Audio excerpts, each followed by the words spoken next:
Hi. Before we start using the ESP32 Husa board by Adafruit, here is something I would like to tell you. This is a very simple list of all the things that we are going to need throughout this course.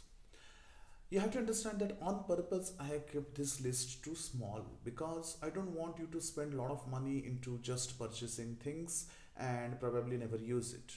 So I am giving you a list of very inexpensive stuffs apart from the Adafruit Husa board.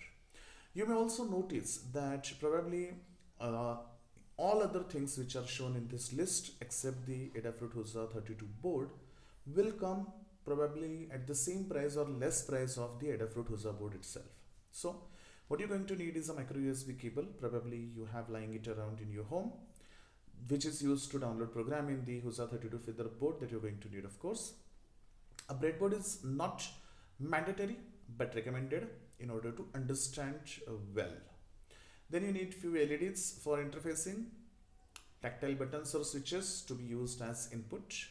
You need a relay module to experience the output part of it. Whenever we are going to turn a real life device, we are going to use relay. I will show you what kind of relay module are needed as and when required, but just want you to have a note of it. Then we are going to use two simple sensors, DHT22 temperature and humidity sensor and HCSR04 ultrasonic distance sensor. These are very cheap and inexpensive and available almost everywhere around the world.